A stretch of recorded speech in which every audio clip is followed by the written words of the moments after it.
to you sometimes.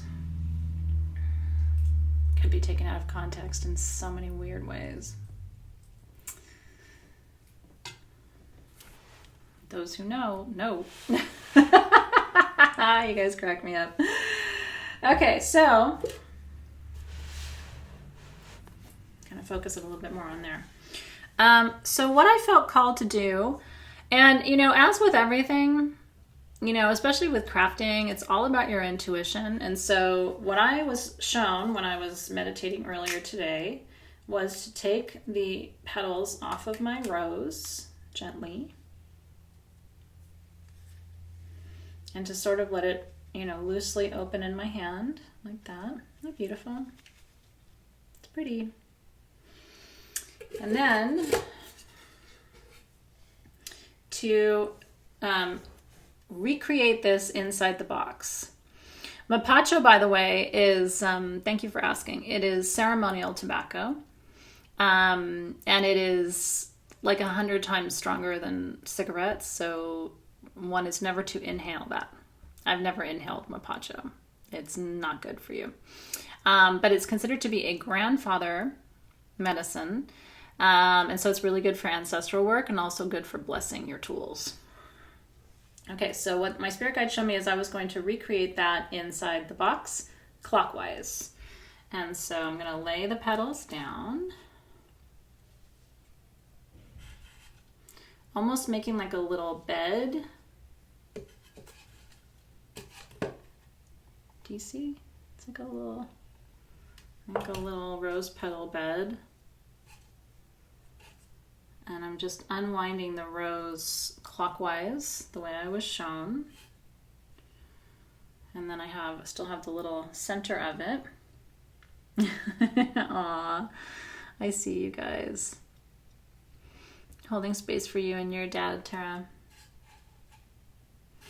Okay, and so that's what that looks like. So I made like a little rose bed.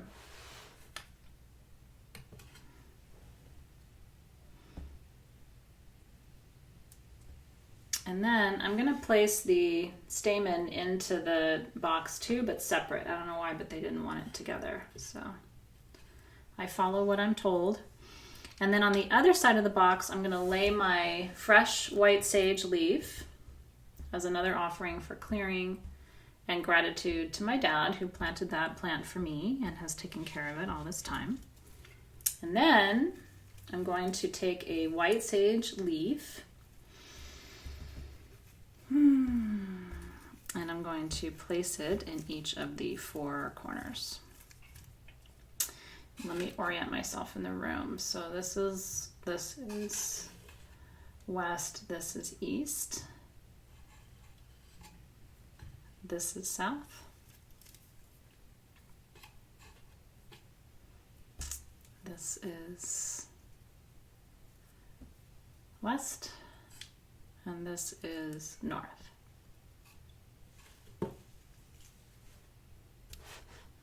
And so that's what that looks like with everybody in there. It's actually really pretty. I kind of want to take a picture of it. Hope you don't mind. Take a picture of that. It's very pretty. And it looks just like what I was told to do in my meditation this morning. Kind of love it when things line up like that. Okay. Now, I want to spend a few minutes with you teaching you about what it is that we're doing today, but not just what we're doing, why we're doing it. So, and the timing, as with everything in Soul Shift, doesn't surprise me. This month is about ancestral and lineage healing and clearing. And one of the things, I wrote a blog today. It's up on sagegoddess.com. If you didn't see it on my personal page, or if you want to share it, you can share it directly from SG. It's really kind of my best thinking on what's happening at this time in terms of what's happening, why is it happening, and what do we do about it. I like that. I'm going to hold my skull while I'm talking too. And one of the things I said in that blog is that shamanically, when there is trauma in the lineage of any kind, I mean, And there's always trauma. I mean, every generation has trauma, right? But when there's trauma, oh, you posted it in the group too. Thank you, Alexis. When there's trauma, it stays in the lineage and as an imprint, in my experience. It's almost like think of it like a tattoo. And those energies can be cleared, but that's a process. That's an intention. That's a ceremony. That's a priestessing that you have to do to really work on that imprint, to release that stored or contracted energy in the line. It is. Well, it's true. And I'll tell you, I mean, I've said this so many times, I don't want to sound like a broken record, but I've gone through my own initiation 10 years ago, and I wouldn't trade it. Now it was the worst time of my life, and I was pissed, and I really couldn't see it as an initiation. But in hindsight, it was. You know what I mean? And so I'm not in any way saying try to avoid trauma or please don't have trauma or anything like that, because every generation has trauma and it stores, okay? And sometimes it's a blessing, because sometimes it's an initiation. And so that's why as a priestess, it's really important that you don't try to, we've been saying, fix, change, or solve for people, because a lot of times what they're going through is an alchemical process. They're changing from one element or one state or one way of being to another, and that can be a really powerful process for people. And we don't want to rush that. You know what I mean? We don't want to change that. We can witness each other through those really difficult and challenging times, but it's not our job to say, oh, let me remove this, or let me help you bypass this, or anything like that. So that's why we learn to transmute it. And that's partly what we're doing here. What we're doing here is we are expressing gratitude and creating a container for healing in your lineage. And so I want you to think of this box tonight as an altar. And you are building an ancestral grid, basically. These should be little, like I said, plants, or, little fruits, or where's my little apple? I don't want to lose track of it, because I didn't put it in there already. Boo. What did I do with it? Well, anyway, I'll find it.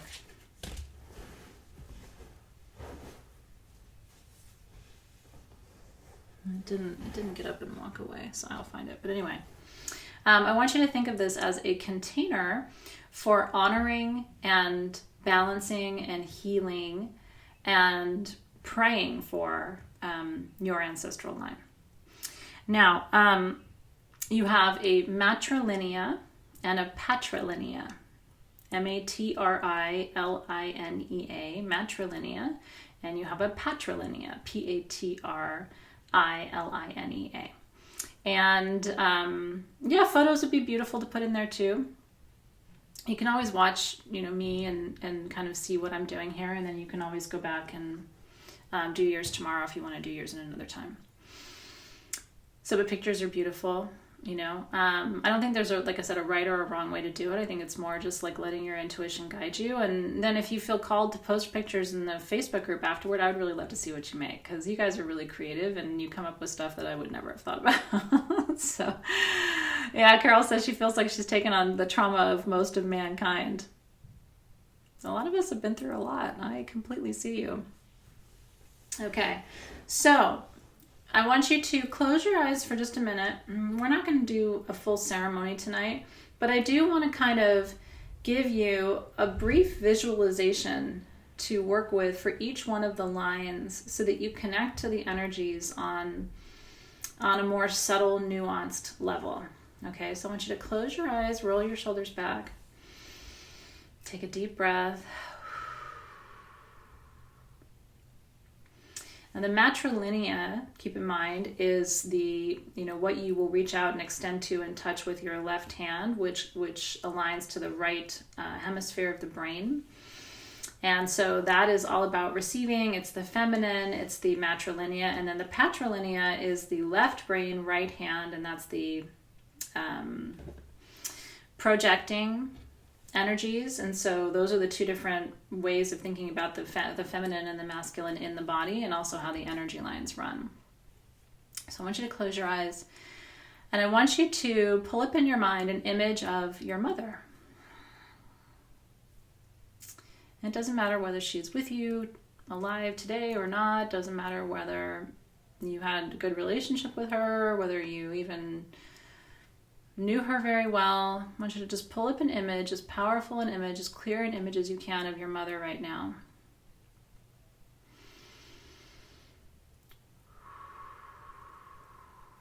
And I want you to see the cord between you and your mother, which is, of course, the umbilical cord.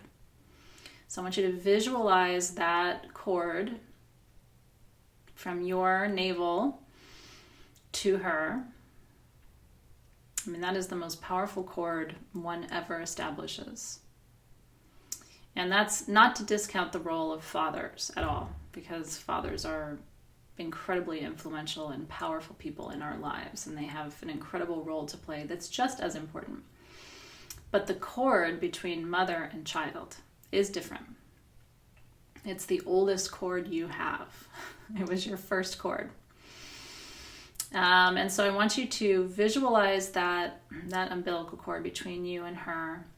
And I want you to feel the life force flowing through that cord.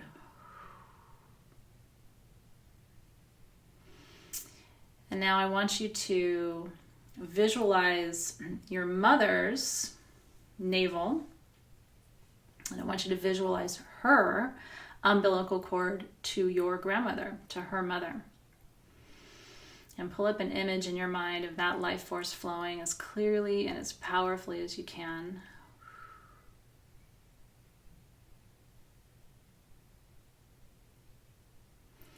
And then from your grandmother to her mother, cord to cord. And your great-grandmother to her mother, cord to cord. And once we get here, I don't have a visual frame of reference, sadly. I don't know what my great-great-grandmother looked like. I haven't seen pictures of her. I know very little about her. No, you don't have to open a circle. I did open a circle before we started ceremony, but we're not really, at least in my mind, we're not really raising energy as much as with the crafting today. I mean, I guess if you wanted to make this into a bigger ceremony, if I was drumming, if I was using sound, I probably would open a circle, but it's a little bit different, the intention for the work today. It does. So I want you to think about if you're adopted or your mother was adopted. You can do it either way. You can work directly with the cord from cord to cord of the blood parent. Or if that adopted relationship was really rich and beautiful and strong, maybe you want to work cord to cord with the adopted parents. I don't think this is about who carried who. Do you know what I mean? And so I think it's more about the intensity of the love and the connection, which a lot of times with adopted parents is much more powerful than the blood cord. Do you know what I mean? So I don't want to inhibit you in any way, because I know many adoptive mothers whose cord with their children is much stronger than some blood parents are. So, and I'm sure you do too. And so cord to cord, as far back as you can visualize these women, these incredible women. This is your matrilineal.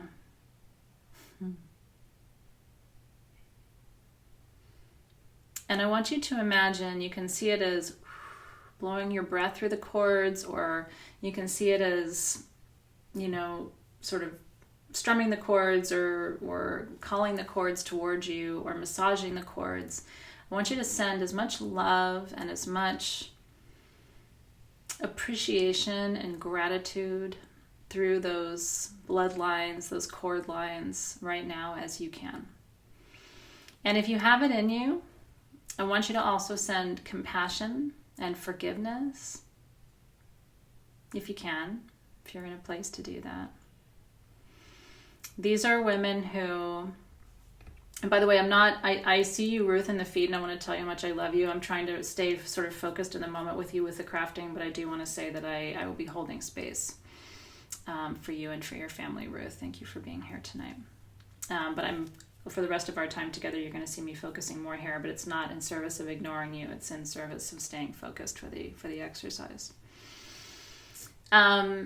If you can send love, compassion, appreciation, forgiveness, a little joy through those lines, I promise you what's powerful about an exercise like this is ultimately you and your children or your godchildren or your ancestors are the ultimate beneficiaries of that willingness. And so I have plenty of people who will say, well, I'm not in a place to forgive yet, or I don't know if I have compassion, or I don't know if I want to do that. But I'm just saying, if you can do it, it's actually a really powerful way for you to feel liberated. And one of the things to think about, especially in the female line, and this is based, at least for me, on a lot of the medicine work that I've done. In your line, in your matrilineal, there are people who had to make really tough choices. People who had to overcome immense struggles and challenges. And they have much to share with you right now. They actually have a lot to share with you even in this moment that we find ourselves in. So I want you to close your eyes one more time. And as mindfully as you can, I want you to ask this matrilineal while we're lighting up all the chords today. I want you to ask these women what wisdom they can share with you right now. If they were here with you in this moment, what would they tell you? How would they guide you? What would they say or do to reassure you? And take a deep breath there.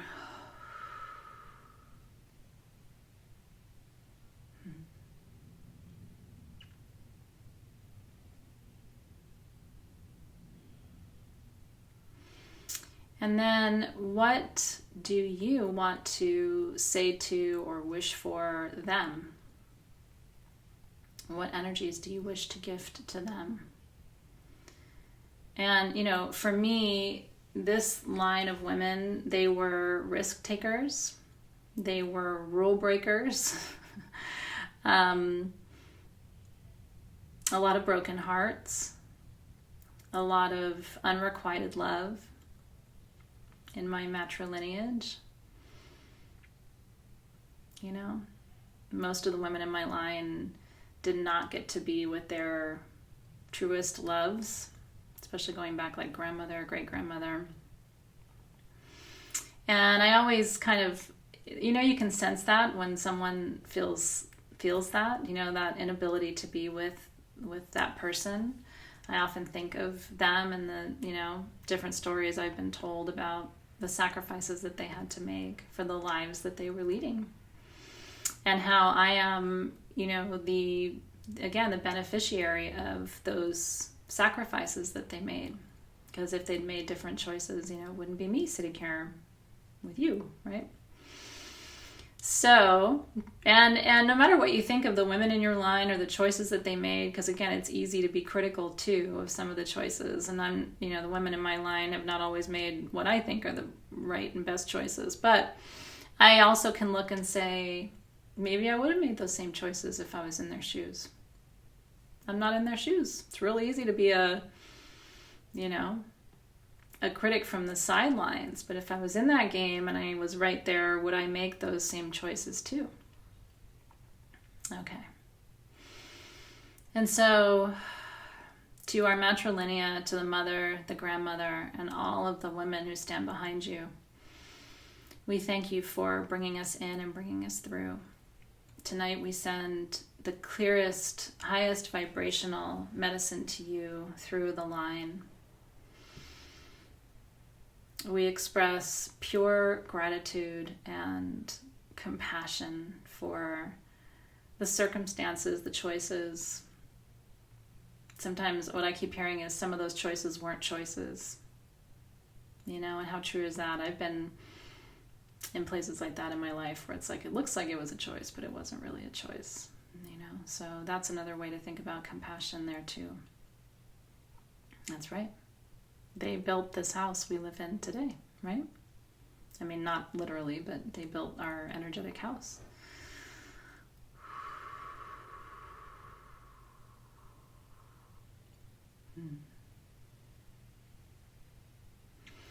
And now if that line continues through you, so I'm also going to reach out now and sort of connect to and bless the cord between me and Zoe. You can take a moment to go from mother to daughter. If you have granddaughters, you can then continue that process and bless that cord. And if you don't know, maybe you haven't had children yet. I don't know if I'm going to have a granddaughter, so I will just light up that cord, and that'll be a space. I can create a container for what might come later.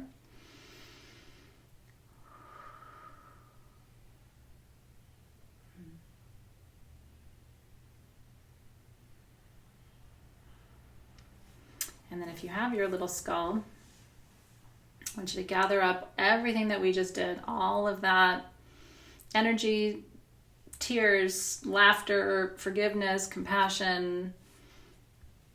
You know, if my grandma was here, she would smoke her cigarette and tell you a story about some of that stuff that happened, right? She would. She was such a good storyteller.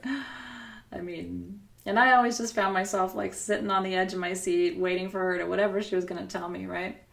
So let's use our breath to connect that energy to this skull.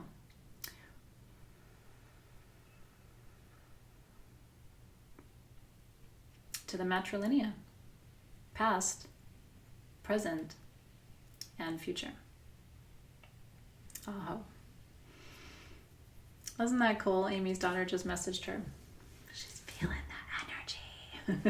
I love that so much.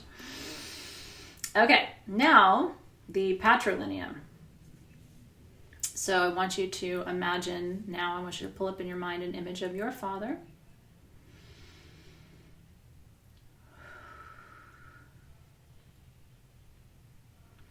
And we're not really working with the umbilical cord now, because we're going father to grandfather to great-grandfather and so on. But I want you to imagine their energy is connected, a line between them, because there is still an energy line between them. It's not an umbilical cord, but it's still a cord.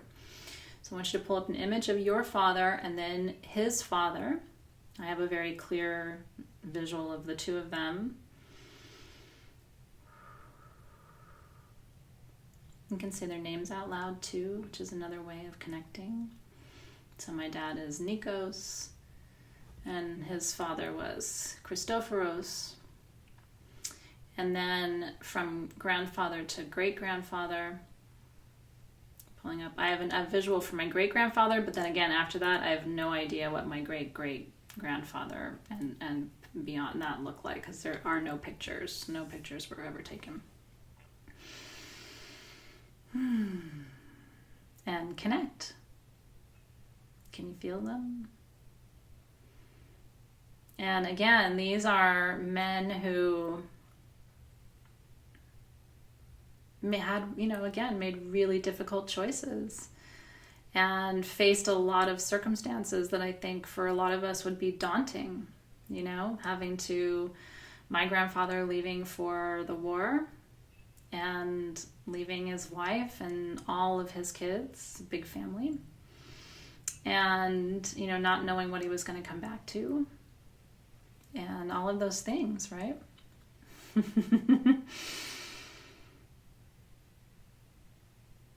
And again, same exercise here. So if it's easy for you to have forgiveness, compassion, love, all of those things, great. If it isn't as easy, then this is a really good time to feel into what can you offer if those relationships were strained, or in my case, if you didn't know them, what can I give them? I only know of my grandfather through the stories that my dad has told me over all of these years too. Yeah, and you listen, I mean, if you think about it, all emotions are power, right? All emotions are neutral to a certain extent. We assign good, bad, positive, negative to emotions, right? But emotions are just energy. They're energy in motion. And so it's okay if anger comes up. I mean, this is one of the things we have to do as light workers, right? Is we have to learn how to work with those heavier emotions, because when they come up for healing, right? They come up for healing. They don't come up just to be repressed back down or ignored or denied, or, they come up to be cleared. And again, if today's the day to do that, that's great. And if today isn't the day to do that, that's okay too. That's true.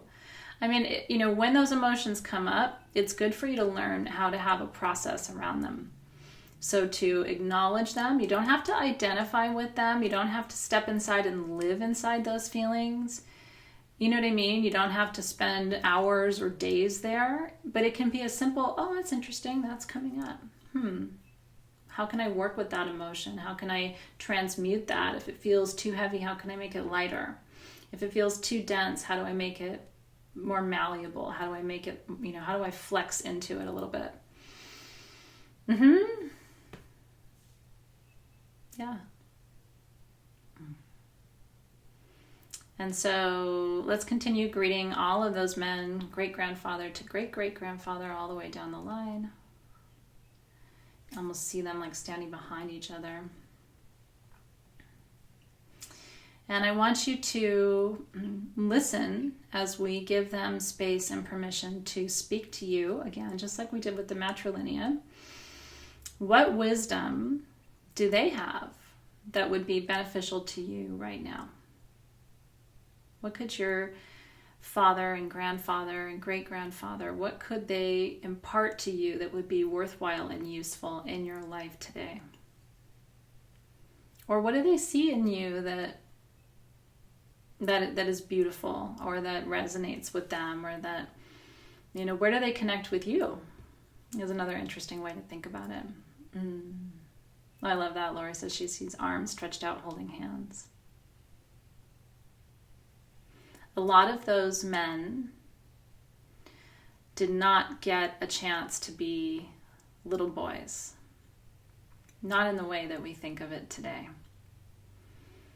My dad was the last of the children in my family, and it was already wartime. So, he didn't have toys or space to play. In fact, he said I spent the first year of my life just in my crib by myself, pretty much, right? I don't think my grandfather got a chance to be a little carefree boy and run around and play with trucks and, ride a bike and all of those things. Maybe yours did, but mine did not. So part of what I want to listen for is what they can teach me about perseverance and strength and endurance and commitment and a love for what they did. My grandfather was really passionate about wine and made really beautiful wine. And then if the grapes over ripened on the vine, he would give them to my grandmother, and she would make candy for my dad, which I still sometimes am able to find that candy. There's actually a company in the Middle East that makes it, and I imported it for him last year as a gift. So that was my grandfather's passion, was wine, and he had a little store where he would sell the wine, and they also made olive oil because they had olive trees. So, I think about that when I have a glass of wine. It's like, that was his gift and his real passion, what he wanted to be doing. And I'm thankful that in his lifetime, he got to do what he wanted to do, what he loved doing. He didn't get to do it forever, but he did get to do it for a time. But look at that. Look at the stories in the feed, right? A lot of us, we know some of these stories, and it's really beautiful to take a moment to honor them, because this is part of your magic, isn't it? You know, I've told you that story many times when I was first starting Sage Goddess and I was blending perfumes, and I had my parents were visiting, and I had taken rose petals out of the garden, and I had warmed up olive oil and jojoba oil, and I was floating the rose petals in like a Dutch oven just to infuse the oils from the rose petals into the olive oil and jojoba, just to keep in the bathroom. And my dad said it stopped him in his tracks, because he was like, oh my God, I used to watch my mother do that exact same thing. He's like, where did you learn how to do that? Because he knows that she didn't teach me, right? Not directly. And he was like, oh my God, it's like I'm looking at the stove and I'm seeing the oil, like a thin layer of oil, and it's warm, and I can smell the roses and I can see the petals floating. And he was like, no way, I used to watch my mother do that in the kitchen as a little boy all the time. So sweet, right? Mm-hmm. That's beautiful. So let's listen to them for a moment. And father, grandfather, great-grandfathers, and all the men down the patrilineal, we wish to hear from you today. What wisdom can you impart? What blessings do you want to send? Or what would you say to us today to guide us in a good way through the times that we're in, the places that we are?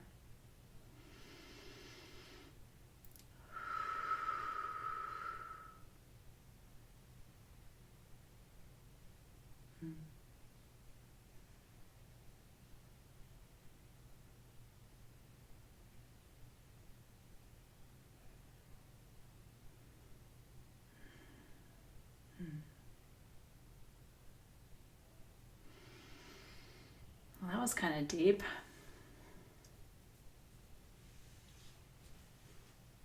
There was a lot of stuff coming through.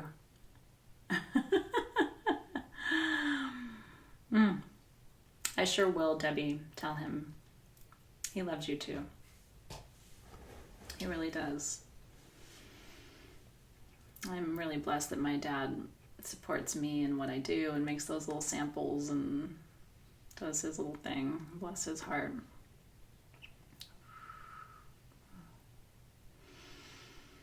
Okay, now I want you to, isn't it interesting? A lot of us heard stand strong, keep doing what you're doing. I heard work hard, but don't take it so seriously. Work hard, but don't take it so seriously.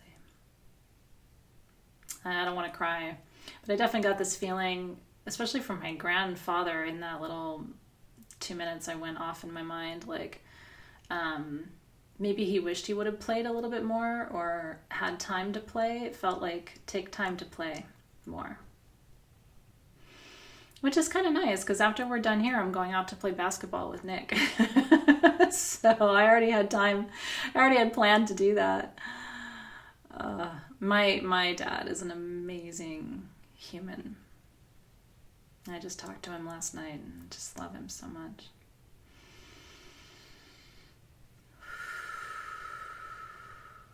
Okay.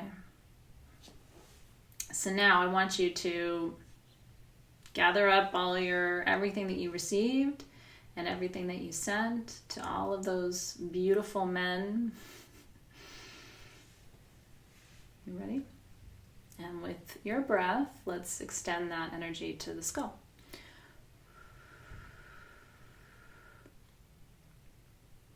To the patrilineal, past, present, and future.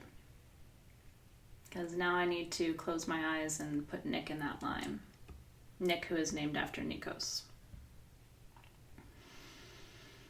And my grandson.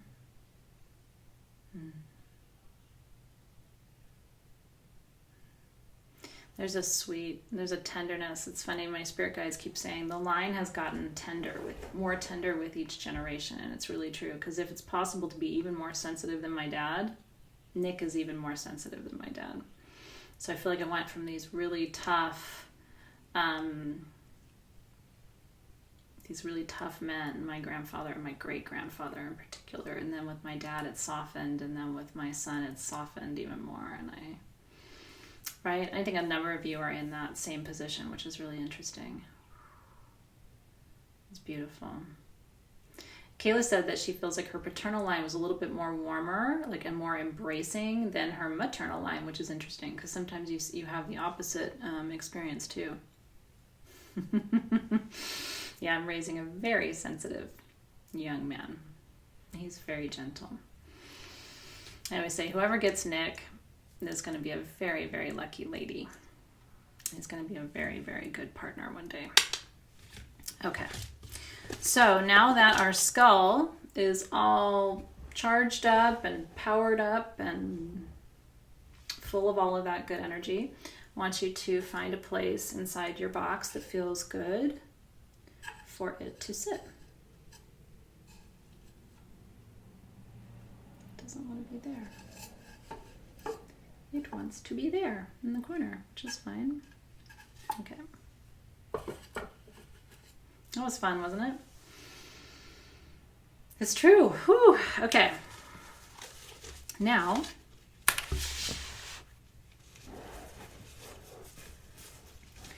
red sage.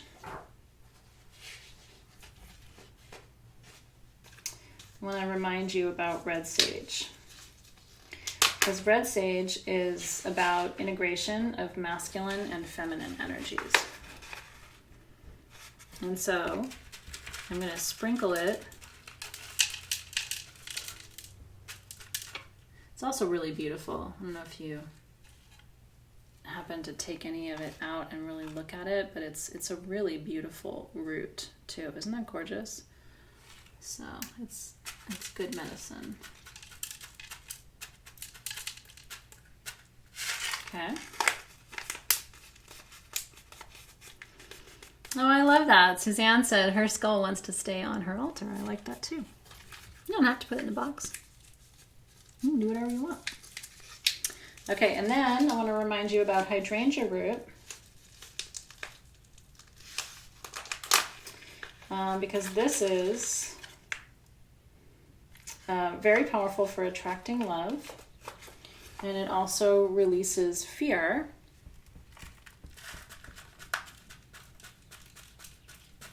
Hydrangea, the root word is hydro, which means water in Greek. And so this is about healing. And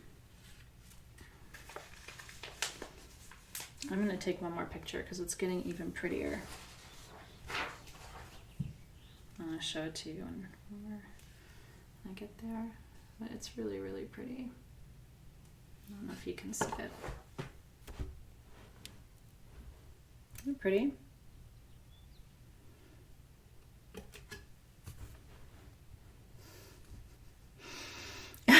Alexis said nobody puts baby in a corner. You're so funny. Okay. And then I want to remind you of your oils. So yarrow. Did you know? I don't think I told you this. Did you know that yarrow, the name yarrow, comes from the Greek word yarrow? Like yarrow odos, right? The sacred way. That's where the word name yarrow comes from. So it actually comes from Greek. Isn't that interesting? It's okay if you won't have grandchildren. Here's the thing. And I think, I may not have grandchildren, right? I can't guarantee that my kids are going to have kids. I think they will. I've seen them in Journey, but I could be wrong. But here's the thing. We impact other children in our lives all the time. You have other ancestors. So try not to let that be a point of sadness for you, because I'm sure that you are fulfilling your lineage in other ways. I'm going to put some yarrow up my nose. Hold on. I don't want to gross you out, but it's such a healer, and it clears the sinuses and the passageways. It is anti-inflammatory, astringent, antihistamine, and antiseptic. It looks like I just gave you the finger up my nose. Maybe I did. But that's a real good one. If you don't have any other oils in your arsenal for right now, for virus work, get it up your nose. Okay, so, and just one drop at each of the corners.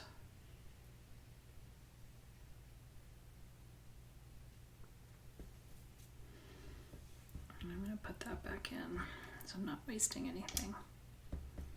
Oh, you lost your pipette? That's okay. Just dump it. I'm going to shoot that up my nose. Yeah, you can totally burn the herbs as incense. You can burn the oils as incense too. Okay, and then hyssop, I want to remind you, is for cleansing and renewal. It's also antioxidant, anti-inflammatory. So while we're at it,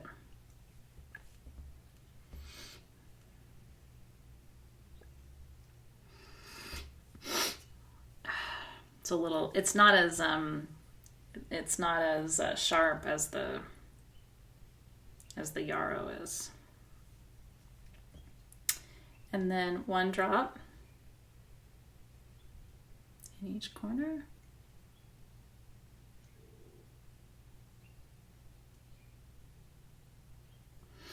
That's good. And like I said, I mean, use your perfume this month in your bath. Spikenard would be great in there too. Parvati in the Box, I like it. Sounds like a metaphysical take on Jack in the Box. It's Parvati in the Box. Okay, now I'm going to place my stones. And let's see, how should I think about this? On the western side of the box, I will put the stones for the grandmothers. And on the eastern side of the box, I will put the stones for the grandfathers.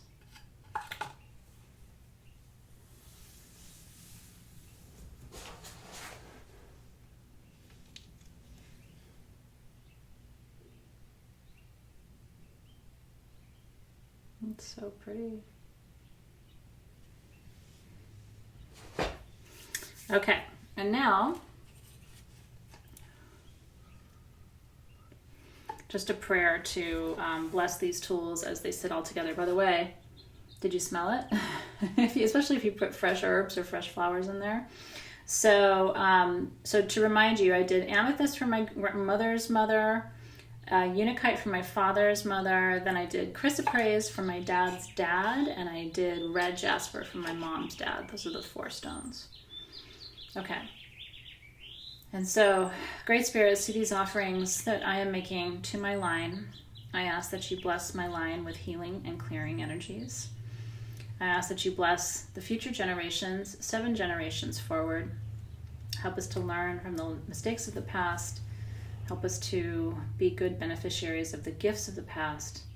And help us to carry this lineage forward with grace in a good way. And together we say, Amen, Aho, and so it is. Okay. Now, I think we should do a little decorating. We don't have to do the whole thing tonight. The birds are singing, isn't it cute? So you can decorate the sides of your box too. This is an example if you want to do little designs.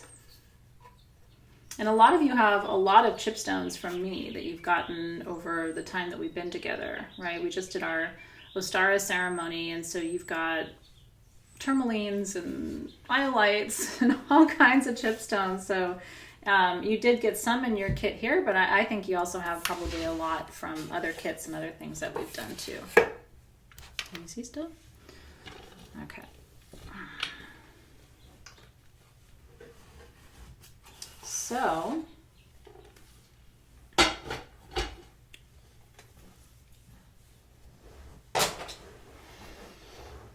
I want you to think about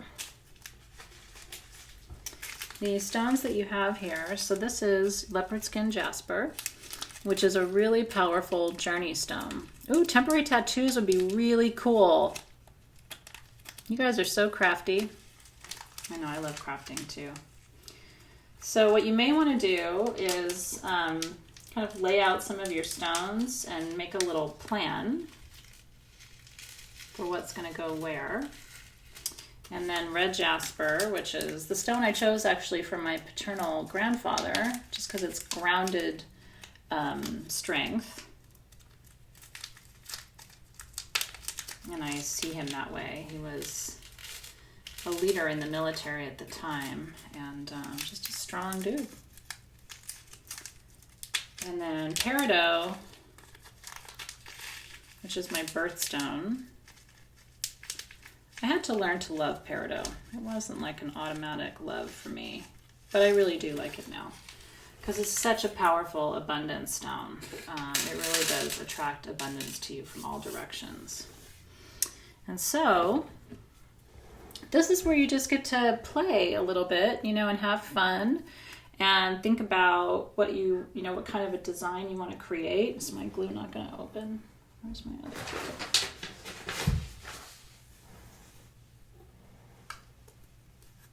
Oh, here, this one will do it.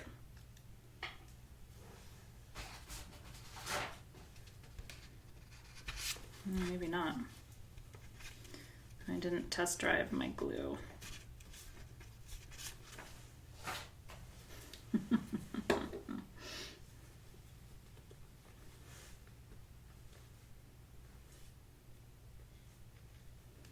Well, I may not be able to glue with you. You didn't get peridot? What'd you get, Michelle? You should have gotten 3 bags of chipstones. Did you not get the 3? You got pink ones too? Maybe you got pink tourmaline. Let me see if I can get Dave up here to open my glue so that we can play.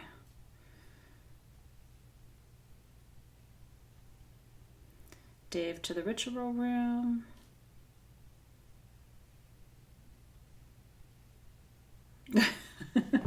Come open my glue. Well, I've got a whole nice new, he brought this home from the office today because he went and shipped packages and came back.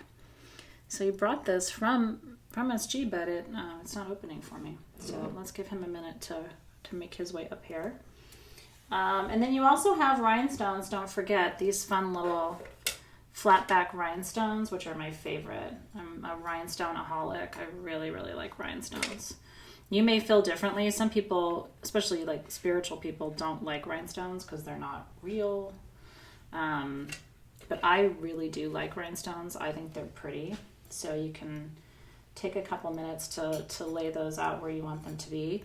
And remember to try and find that the process of laying out your design and your tools and stuff. Try to let that be part of the meditation, right? Because that's the fun part of crafting, is sort of the design and letting yourself relax and just be present in the moment. And one of the reasons that this is our integration sessions is it gives us a chance to tie it all together at the end of the month, Yay, my glue won't open. Oh, is your glue stuck? My truck is stuck. Oh, yeah. Oh, you can't do it either. It wasn't just me. I'll be back. Okay. He's going to have to get the pliers, I think. Did you get little Morganite chipstones? You may have, or little rose quartz chipstones. So I'm going to just start laying out, even though he's, doing whatever he's doing now. God knows how he's going to get that open. I know. So what I'm going to do is I'm going to make a little trail of peridot like this. And as you're laying your stones down, it's a nice idea to call in the energies of those stones and give thanks for those energies. So with peridot, we're giving thanks for abundance in our lives. We're giving thanks for expansion and creation, which is part of what peridot governs. We're giving thanks for passion with peridot. one would actually look prettier over here because it's kind of like a yellow green. Oh, that's kind of cool. Can you see what I'm doing? Yeah, they could be morganite. We did have some morganite chipstones, so maybe some of you got morganite.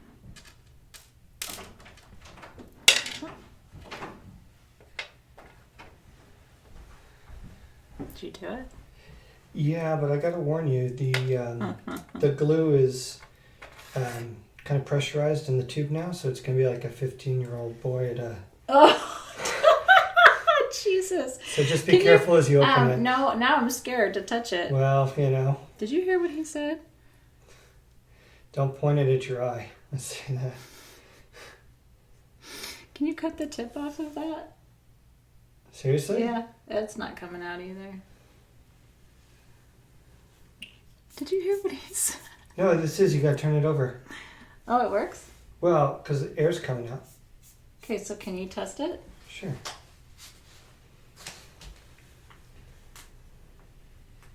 Don't point it at your eye. They all hurt you. Oh, shit. Sorry, guys. Oh, yeah, so you just gotta, like, downward pressure and squeeze. Okay? Did you hear that? All right. Downward pressure and squeeze, everybody. Bye, everybody. Wow. Quarantine makes you crazy. I swear, we're all gonna need like serious mental health, support coming out of this quarantine. Okay, let me see what my pent-up male glue energy looks like. Oh, God. I don't think that's gonna work for me. I'm gonna end up gluing my fingers together. Oh, God. Oh, there we go. It's a little too much, but that's all right. The rest of it, the excess, will come off.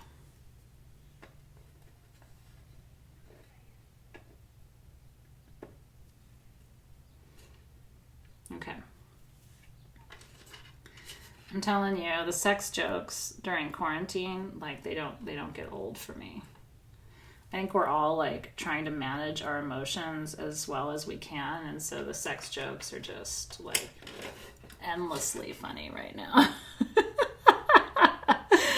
See, I can keep you laughing during this weird time that we're going through. I'm gonna make you laugh. We're gonna make pretty things. It's all gonna be good. I do feel like I'm using like 900% too much glue for this project, but kind of is what it is. It's an imperfect world.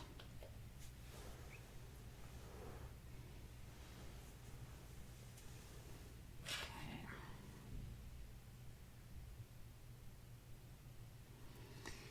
And one more here.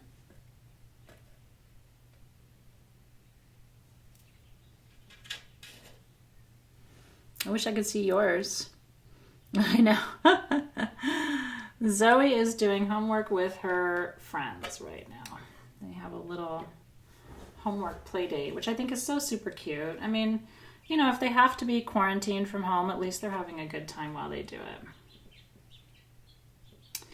So let's bring our attention back in a mindful way while we're placing our crystals.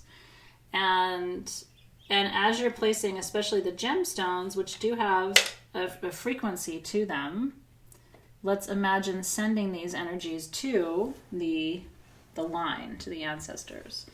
And so I'm sending right now peridot energy to the ancestors of abundant beauty and prosperity.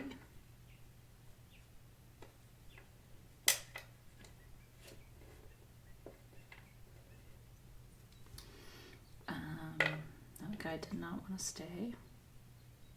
Nice thing about E6000 is it just kind of comes off your fingers and your nails and stuff afterwards. You don't have to be super careful. It's not like some glue like the Gorilla Glue where like nothing comes off. And then on this side, same thing. So sending blessings of sweet prosperity to my line, past, present, and future.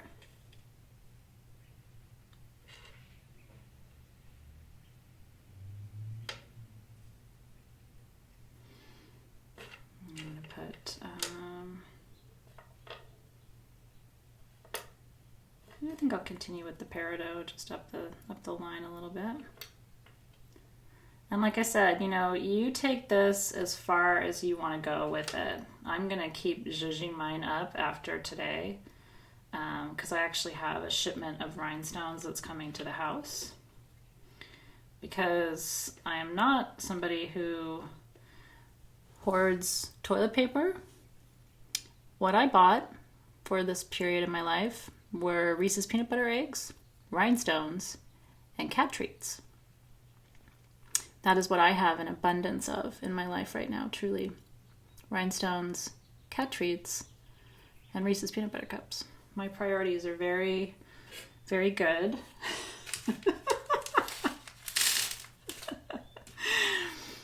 One of my biggest nightmares is that I will run out of cat treats. Because how do you explain to a cat that you don't have treats for him?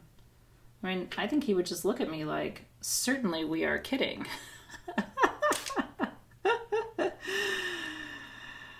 Yeah, whatever it takes to get you through. I was very consciously mindful of my cat treat needs when I was shopping. Okay, so I'm going to put 2 more of these down, and again, just mindful of the energy. Mindful of the energy that you're sending, blessings. And it feels good. I mean, honestly, this feels, I don't know about you, but to me, this feels like service in a way. How often do we sit and consciously send energy to our lineage? Like, not that often, right? So to me, this feels really good. It feels like an offering. It feels like a way of expressing gratitude to people I can't express it to, you know, other than my mother and my father, who I still have. But I can't express my gratitude to these people in a material way, in a physical way, right? So this to me feels like a way of saying thank you, because I am truly grateful, and allowing me to connect with them in a way that is tangible. You know, this is a tangible form of that synergy and that connection. So I'm going to let you continue to do more of that work on that box on your own to continue to decorate it. What I will ask is that you please... Oh, here's my little apple. I lost him for a minute. That's my little apple, so I'm going to put him in there too to represent the sweet fruits of my family's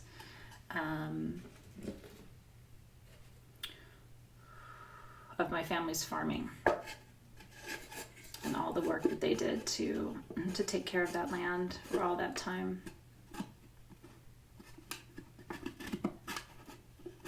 I'm going to do this delicately.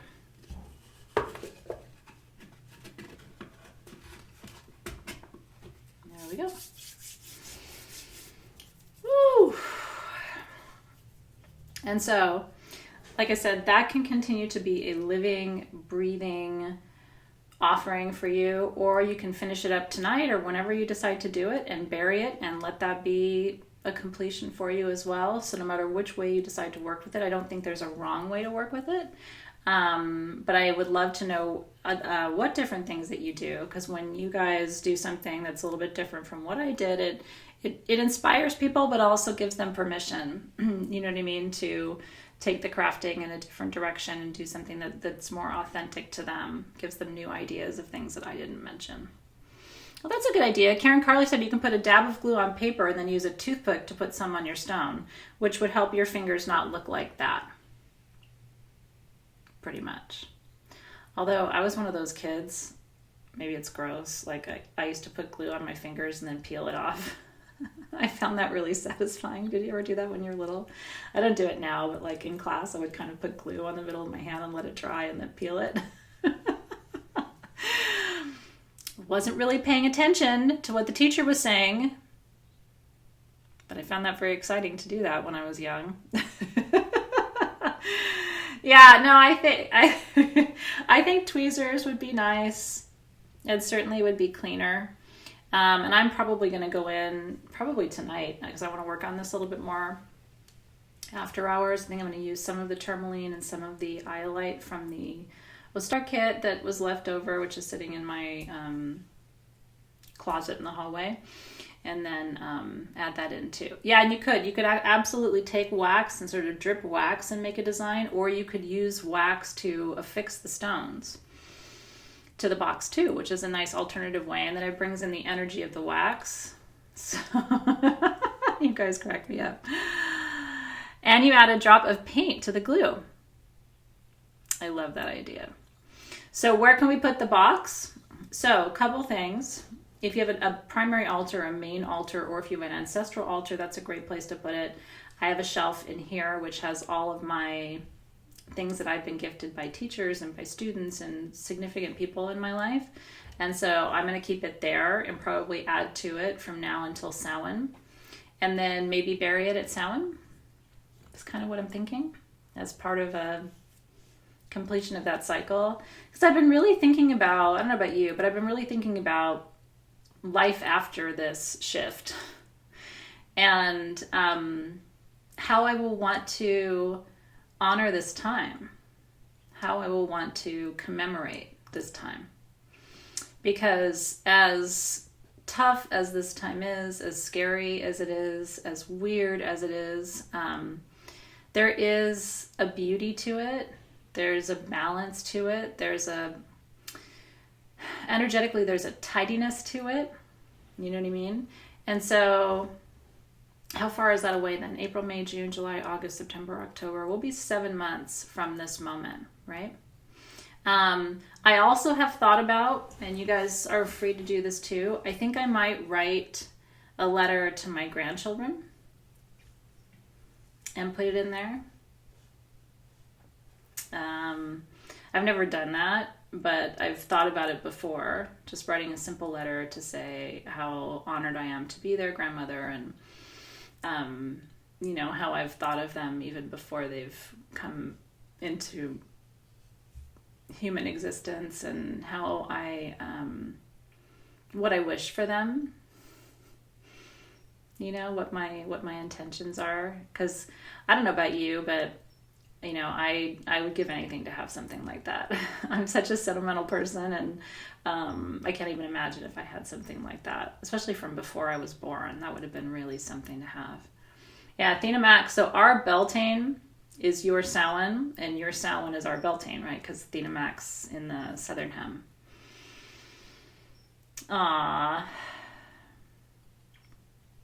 Yeah, well, we can, I try not to talk too much about the prophetic things that I've seen because I'm really hoping that I'm wrong. And, so I'm not one of those people who likes to stir things up. I mean, it was a very clear vision. I came out of that journey and I was like, oh shit, But I still think as with any prophetic visions or any visions of the future, I believe in my heart that we always have the capacity to, with our free will and with our, good choices, I think we always have the capacity to change outcomes. And so sometimes, and I, a lot of you I know feel this way too, because you've said this before. This is a good conversation for us as part of our integration. I think the timelines can always shift. And a lot of you have said before, like, sometimes don't you feel like you're shown things so that you can do something about them? And so I look at that vision, which it was clear as day. But I look at that vision and I think, yeah, maybe I was shown that in order to do something about it, not just to sit there and go, oh, you know. Well, the upshot of the vision was there was no constitution in the United States. So the core of our structure of our government was disabled. And that was the part of the journey that really, because at the time, you know, when I saw that there being no constitution, if you really think about what that means, if there was no constitution, it means a lot of different things. But that's what I was shown. And so it was a crazy journey because they didn't need to say much more than that. You know what I mean? So I hope I'm wrong. You know what I mean? I hope that we will continue to have the core of the way of life that we enjoy today, and that we will continue to have laws, and you know what I mean? I hope that is the case. I saw it clear as day, like I'm looking at you right now. So there was no like, I wonder if that's what I saw. I was like, no, that's what I saw. Like, shit. So I hope I'm wrong. And I hold space for that. Yeah, maybe it's about reimagining the Constitution, or maybe it's about, I mean, I was shown that there was none. But maybe it's about what else it could be in its place. Have I ever been wrong? Not very often. So, we'll see, right? So much remains to be told about this story, right? Here's the thing. I on the one hand, I look and I say, that's weird. You know what I mean? On the other hand, I look and I say, and keep in mind, this journey was 3.5 years ago. The world was a real different place 3.5 years ago. So at the time when I was being shown this, I was like side-eyeing the spirit guides, you know? But I will say this, and this is where my faith gets restored. I think that sometimes we fear change, right? Because it's like, oh my gosh, what if this and what if that? But a lot of change can be good. A lot of change can be good. And so maybe there's a different way, a better way. I don't know. It's just interesting. And it takes me back, my grandmother taught me Revelation in the Bible. Most people don't teach kids the Revelation, but my grandmother was what you might call an end times Christian, an end times minister.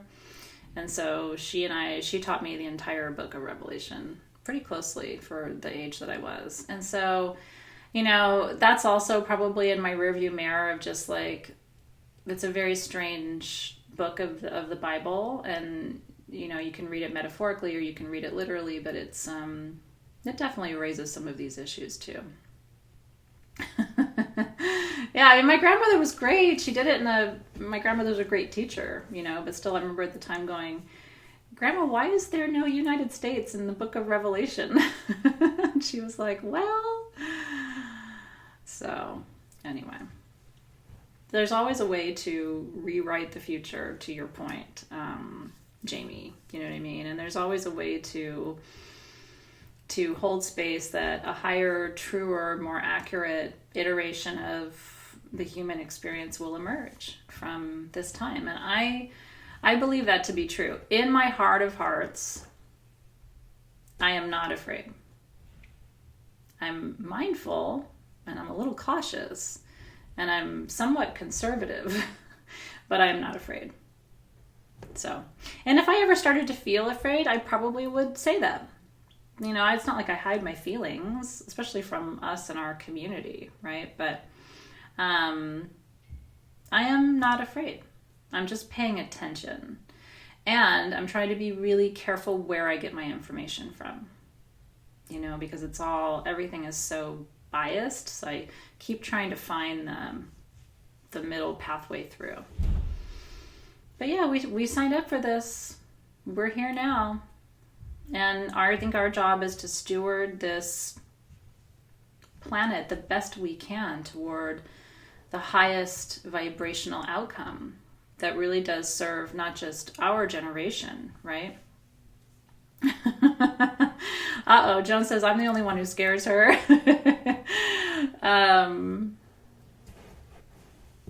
So like choose your information wisely, and then lean in and listen to your inner counsel. You know what I mean? I think that's the best thing to do.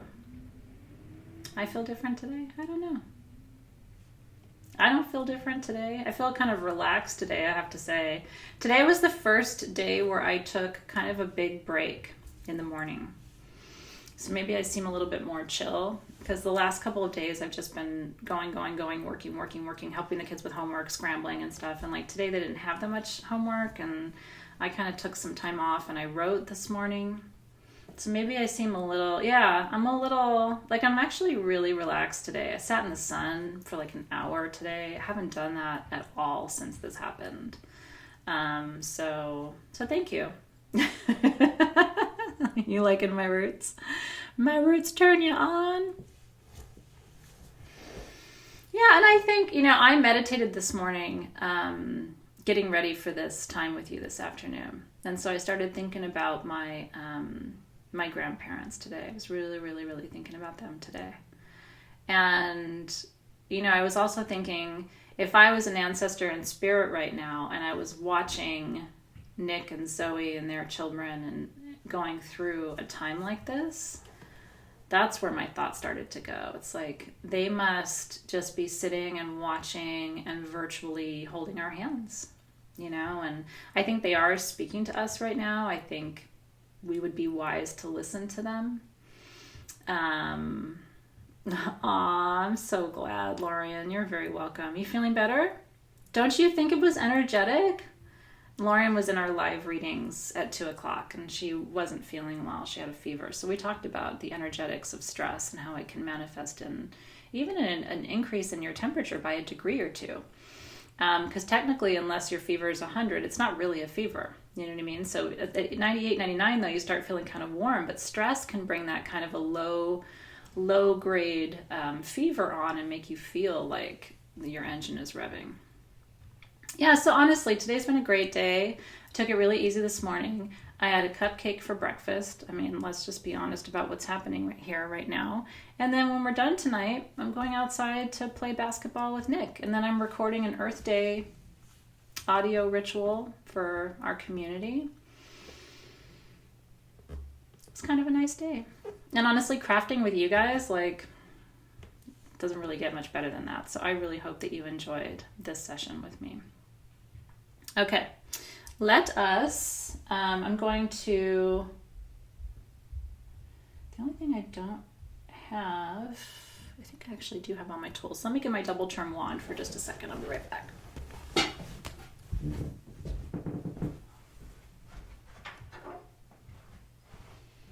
So I want to release our tools from their service to us. My tools are scattered all over, so let's do a good job of this. So we're going to begin by giving thanks to our hydrangea root and our red sage root, giving thanks to the mother plants that yielded these beautiful herbs. It's in the east. I want to give thanks to our candle for holding the space there. I need to grab my ring too. Hold on.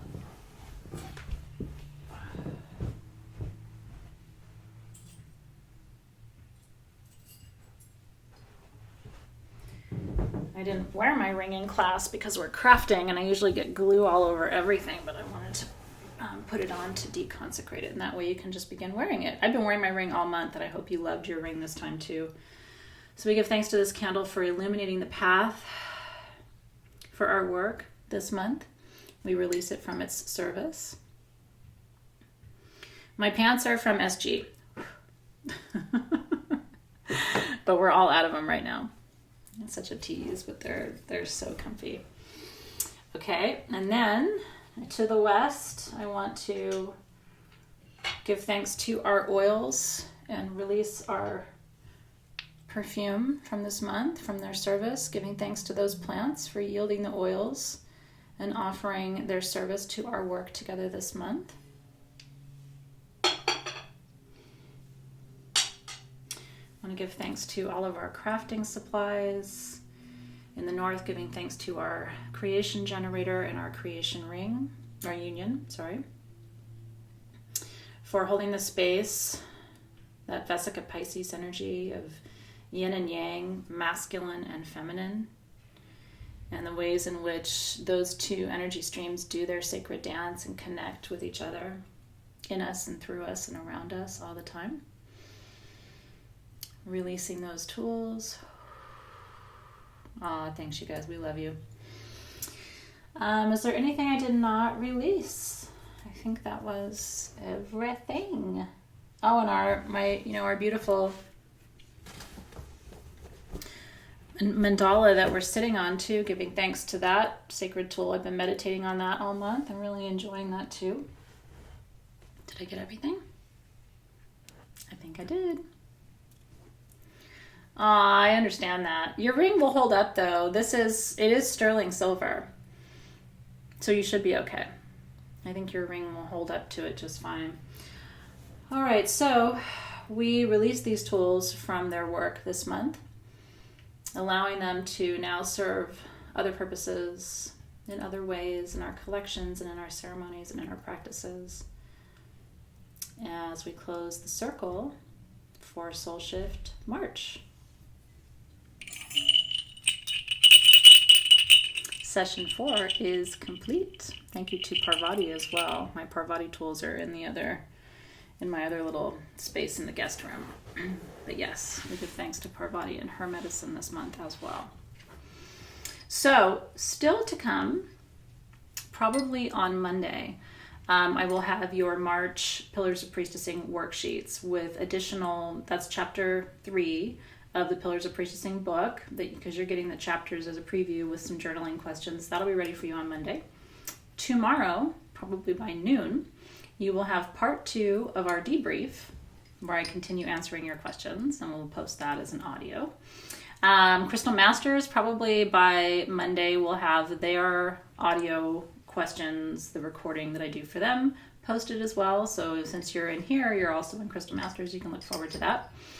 And then, so class begins on April 8th. I want to say something about our first week of classes. So the classes are now going to be on Wednesdays for the most part. There's 1 week toward the end of April where it's on a Thursday, and that's because the new moon is on a Wednesday, and it conflicted with class time. It would be really hard to teach you for 2 hours or 3 hours and then go and do a live new moon ritual. I don't have that kind of stamina. But other than that, your classes are all back on Wednesdays. And so that's going to be good. I was supposed to be on vacation with my family starting tomorrow for 8 days. We were supposed to be in the Caribbean. And so obviously that didn't happen and my trip was canceled. So you are going to continue to see me live every day. Yeah, we were supposed to be in Grand Cayman with our friends. We go to Grand Cayman with our friends every year.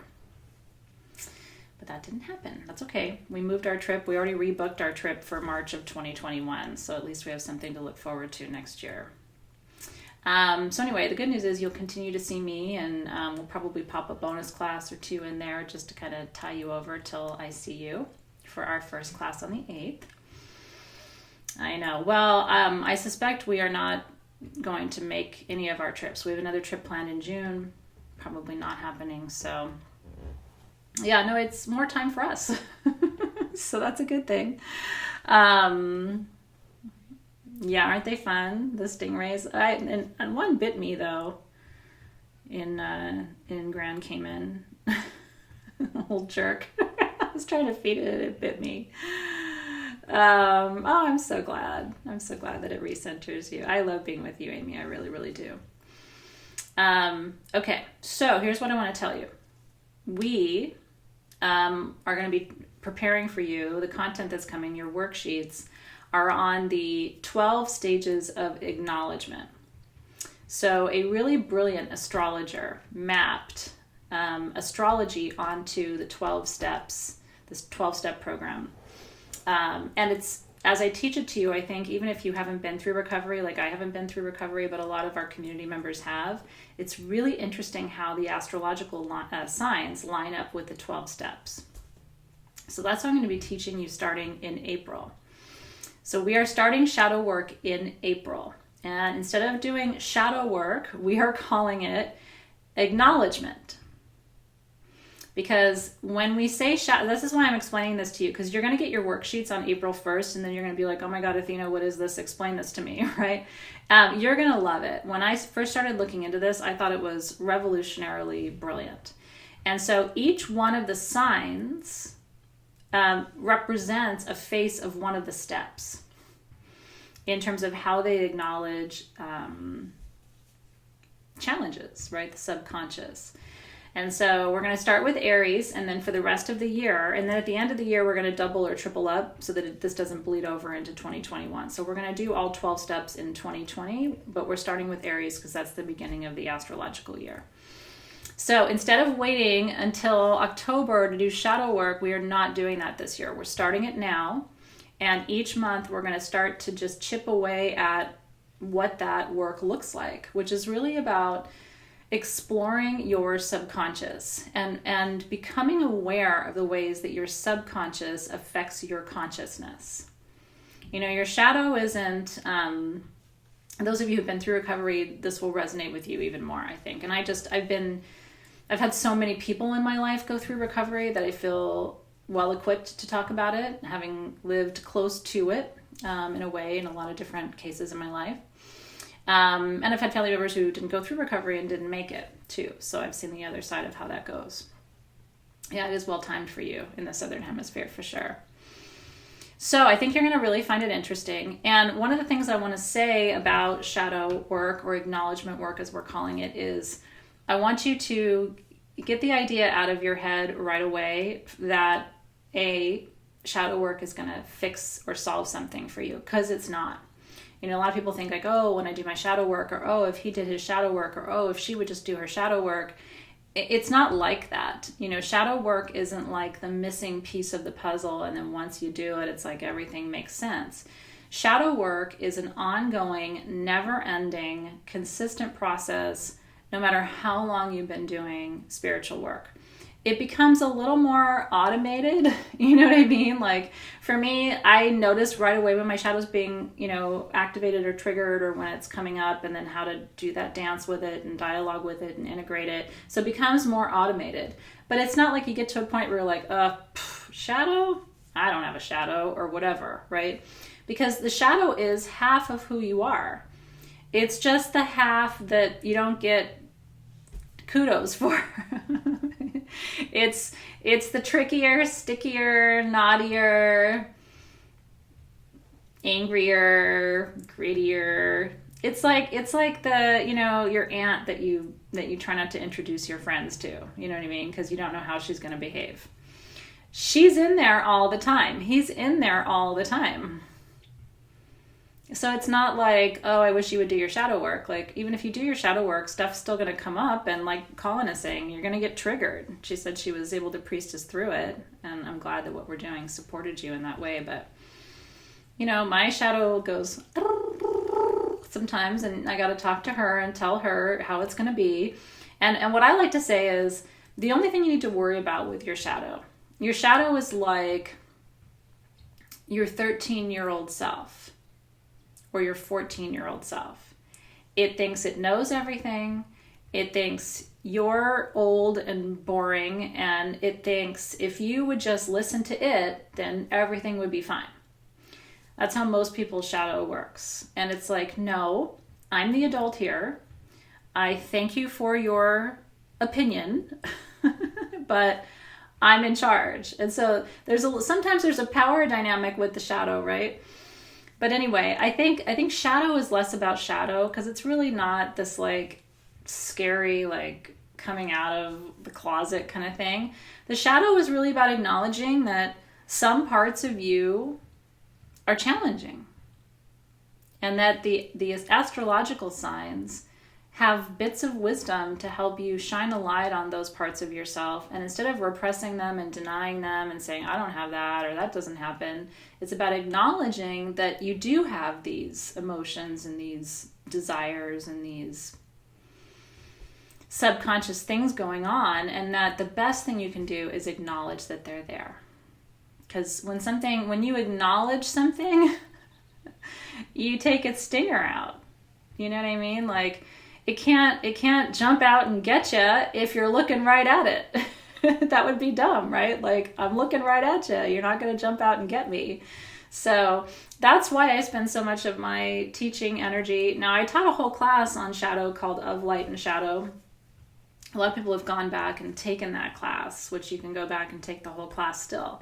But I don't think you need to. I mean, I'm not teaching everything exactly the same way, but I'm incorporating some of the major tenets so that you don't feel like you have to go back and take another class. I'm trying to give you as much of that stuff here as I can. But anyway, shadow work isn't going to solve your problems, but it is going to teach you a lot about yourself, and your own self-awareness will expand as you integrate this wisdom and this information. Yeah, so all of your tools will be coming. We're going to be shipping them as fast as we can. It's honestly, I mean, it's so weird to me because Sage Goddess is 9, right? We're turning 9 in July. I've never had to think about some of the things that I'm having to think about right now. But all of your tools will get to you, and we are working hard behind the scenes to make sure that happens. Faux show. Do animals have shadows? I think every conscious being has shadow, but I do think that there's something unique about the human psyche, the human consciousness, that makes ours a little bit more perplexing and worthy of exploration. The answer, Pamela Ann, is I don't know. Yeah, the Chiron information in Soul Shift was really useful. So that's, if you want to know more about shadow work, and because that's the wounded healer, that's what your wound is. So that helps you understand a little bit too, because a lot of times your shadow is related to your wound. We all have a core primal wound. I know what mine is. You probably know what yours are. We all have a wound, right? And so, and mine is, for whatever reason, not feeling loved. And knowing that wound also helps me understand my shadow around that wound, right? Projecting those feelings of not feeling loved, or at the worst times in my life, making myself unlovable to almost guarantee that I wouldn't be loved. That's the ultimate self-sabotage that comes when you're not aware of what your wound is. And so, part of what we've been doing in Soul Shift is trying to illuminate all of these different things for you so that you can really understand who you are and what some of your subconscious motivations and fears are, because it really helps you get under the hood of your car. You know what I mean? Like, once I figured that out, that like, oh, I'm just afraid that I'm not lovable, or that I won't be loved. It's like, God, that explains so much. And so that's all, to some extent, in your astrological chart too. So anyway, more to come. But I wanted to explain the acknowledgement thing because you're going to see it coming up in your worksheets on April 1st. And so, but I'll be here live and around to answer your questions too. And then class 1, where we will actually cover that topic and those worksheets, is going to be on the 8th of April. Are you ready? Crystal Scarlet has the same wound as I do. A lot of us have that wound. I mean, it's one of the bigger wounds, right? Because it goes right to the core of, am I worthy? Should I be here? Could anyone love me? Am I lovable? Like, all of those are big, big, big wounds. Those are root chakra wounds. Those are parental wounds. It's all of that, right? What are the May tools? I do know, but I don't have them here to show you, but I will soon. They're beautiful. It is absolute product mayhem in my house right now. I'm trying to stay organized, like I said. But as soon as I can show you, I will. Yeah, so I did, Emery. So we decided that we're going to do a bonus class. I think we decided to do it in May, where I teach you like quick and dirty how to read an astrological chart. So like, what are the 10 things, if somebody hands you their chart, what can you do in 10-15 minutes to give them a pretty good overall interpretation? It's kind of like I'm going to be teaching you chart reading kind of like I teach tarot. You know what I mean? Like, here's all the basics so that if somebody says, here's my chart, you could knock their socks off in 10 minutes without needing a book or anything. So that's my goal for that May bonus session. And I think that'll really be helpful, especially just practically, because here's the thing. You guys, whether, you know, you may not be working with clients now, but you probably will in the future, or if you already are working with clients, it's always a good idea to have them print out a birth chart and bring it to your reading or to your Reiki session, or just because it gives you additional insight into what kind of the, again, core wounding, just basic information so that you understand consciously and subconsciously what they're bringing to that healing table. And so the more information I can give you to be able to do quick and dirty, like, here's what you got. And it's amazing because people appreciate it. You know, it's still, there isn't a person I know who doesn't really love it when I read their chart, you know, because we all want to know more about ourselves. So, and then, yes, God willing, I will be teaching you perfuming in June or July. It's really just about, you know, what happens over the next couple of weeks and whether we can get oils and all of that ready and going for that. So stay tuned for that too. All right, you guys, thanks for being there. Thank you for March. Can you believe we're a quarter of the way through this beautiful year? May the coming weeks and months be even more blessed than these previous months have been. And may they find us laughing more, enjoying each other's company even more. And like I said, the good news is I'm not going anywhere, so you're going to keep seeing me. I'll see you tomorrow for our Yom Challenge. And stay tuned for those audios. See you soon.